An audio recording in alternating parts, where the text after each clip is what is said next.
ఎంత ప్రసిద్ధిగాంచిందో, చైతన్యవంతమైన జిల్లా, ఇవన్నీ కూడా అందరికీ తెలిసిన విషయమే.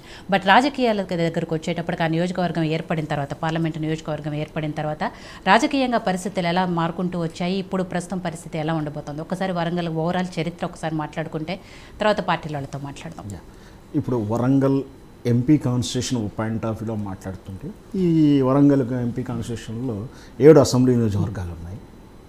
వరంగల్ అంటే కాకతీయ రాజులు, ఆ రాజ్య చరిత్ర అందరికీ తెలిసిందే.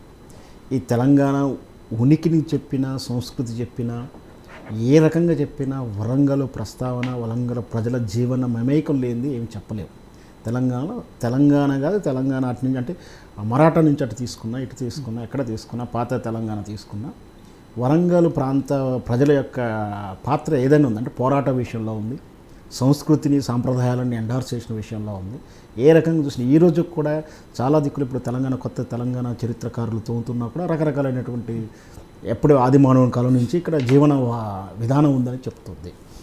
ఇక పోతే రాజకీయ పరంగా చూస్తే, ఉద్యమ సమయంలో చూస్తే తొలి దశ ఉద్యమం అయితేనే, నేటి మలి దశ ఉద్యమం అయితేనేమి, ఇక ప్రజా ఉద్యమం అని చెప్పలేము. కానీ నక్సలైట్ విధానం జరిగిన విధానంలో కానీ, నక్సలైట్ పోరాటం, విప్లవాల భావజాలను చూసినా, ఈ తెలంగాణ ఏది రంగా చూసినా వరంగల్ వాసుల యొక్క పాత్ర, తీర్పు ఖచ్చితంగా కీలకమైనది. వాళ్ళ నిర్ణయాలు బాగా ప్రభావితం చేశారు.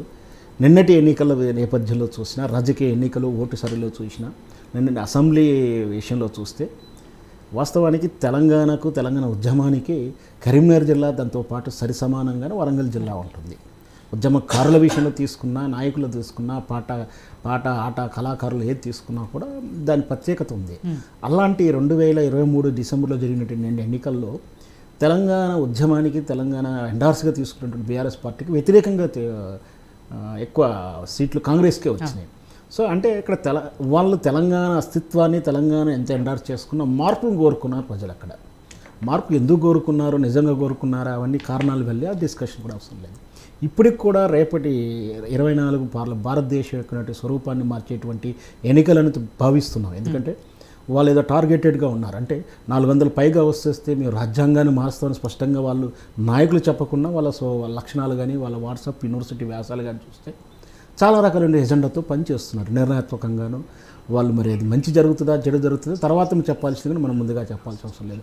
అట్లాంటి కీలకమైన ఈ ఎన్నికల్లో మరి వరంగల్ ప్రజల తీర్పు ఎలా ఉండబోతుంది మరి ఏంటి అంటే, ఇక్కడ నాయకులు పార్టీలు మారారే కానీ నాయకులంతా లోకల్ వాళ్ళని చెప్పవచ్చు. బయటి నాయకుడు నిన్నటి చెవిలని అట్లాంటివి తీసుకున్నా, బయట నుంచి వెళ్ళిన నాయకులు ఎవరు లేరు. పార్టీ అంటే నిన్నటిదాకా రావూరి గారు ఉన్నటువంటి ఆయన, ఆరూరి గారు ఉన్నట్టు ఆయన కానీ, లేదా ఇప్పుడున్న కడియం శ్రీహరి వాళ్ళ కూతురు కావ్య గారు చూసినా, లోకల్ డాక్టర్ సుధీర్ గారు తీసుకున్నా, అందరు కూడా లోకల్ నాయకులే.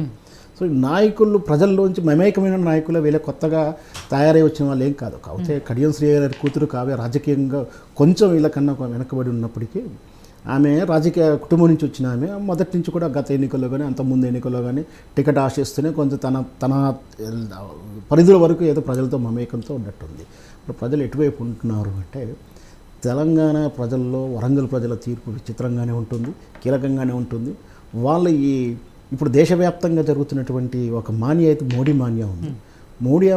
మోడీ గారి మాన్య అంతగా వరంగల్ ప్రజలు ఆలోచిస్తున్నారైతే నేను అనుకోవట్లేను. వాళ్ళు ప్రజలు లోకల్ గ్రామీణ స్థాయి, ఆటవిక స్థాయి, అంటే అడవి ఎక్కువ విస్తీర్ణత ఉన్నటువంటి వాళ్ళు ఎక్కువగా ఉన్నారు. అంటే అర్బన్కి కొంచెం దూరంగా ఉన్నట్టే చెప్పవచ్చు. వాళ్ళు అంతా కూడా గ్రామీణం లేదా వ్యవసాయం చేసుకోనో లేదా అడవికి సంపదను తెచ్చుకొని సంపాదించుకోవడమో ఏదో చేసే వాళ్ళే ఉన్నారు. అంటే దేశ భవిష్యత్తు ఈ రాజ్యాంగము, ఈ మతము వీళ్ళు చెప్పే ఆలోచన దూరలేదు అంతగా లేరు.